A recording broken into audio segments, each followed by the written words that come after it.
So hello दोस्तों, कैसे हो आप लोग? होप सो आप लोग बहुत अच्छे हो गए। तो आप ऑडिट का पेपर देके आ चुके हो। आज इस वीडियो में अपन डिस्कस करेंगे शॉर्ट और क्रिस्प रिव्यू, प्लस दूसरी चीज़ कि अगर आपका आगे अटेम्प्ट है तो आपको क्या ध्यान रखना है। तो बात करें नवंबर 23 के पेपर की, तो it was moderate category of paper. Easy इसलिए नहीं था क्योंकि सर कवरेज बहुत ज़्यादा था। अगर मैं कवरेज की बात करूं तो एसेज से 25 मार्क्स का आया था, एथिक्स से सिर्फ 8 मार्क्स का आया था, और बाकी अदर चैप्टर्स जितने भी बच जाते हैं उनसे 4 से 5 नंबर का आया था।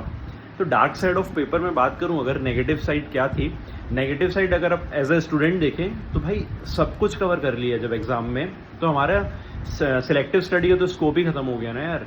मतलब आज से 1 या 2 साल पहले की बात करें तो एसेज बस पढ़ लो, प्रोफेशनल एथिक्स पढ़ लो, कारो पढ़ लो, थोड़ा बहुत कंपनी ऑडिट पढ़ लो, श्योर हो जाता था इंसान की 50 नंबर मेरे हाथ में तो मैं पास तो हो जाऊंगा। बट वो स्कोप अब खत्म हो चुका है। हर चैप्टर से 4 से 5 नंबर का आएगा, तो आपको स्टार्ट टू एंड एक एक चैप्टर कवर करना ही पड़ेगा। तो स्कोप ऑफ क्या बोलते हैं सिलेक्टिव स्टडी ऑडिट में खत्म हो चुका है, unlike FR and SFM.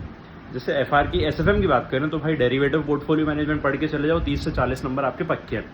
But ये चीज़ हम अब ऑडिट में अप्लाई नहीं कर सकते। प्रोफेशनल एथिक्स तो था एक जो यार इजी लगता था, उससे भी अगर सिर्फ 6 से 8 नंबर का पूछेंगे तो फिर अपन को तो सब कुछ पढ़ना पड़ेगा।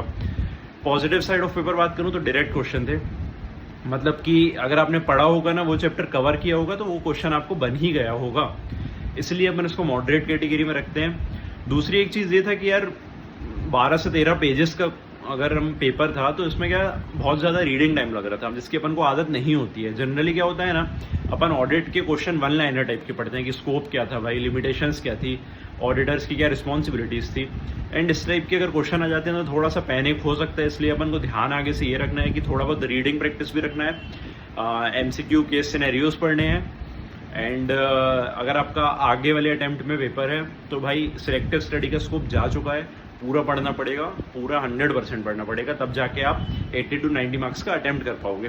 तो ये था थ्योरी वाले पार्ट का, सब्जेक्टिव वाले पार्ट का। अब ऑब्जेक्टिव का आई डोंट नो कैसा था, आप लोग कमेंट बॉक्स में ज़रूर बताना।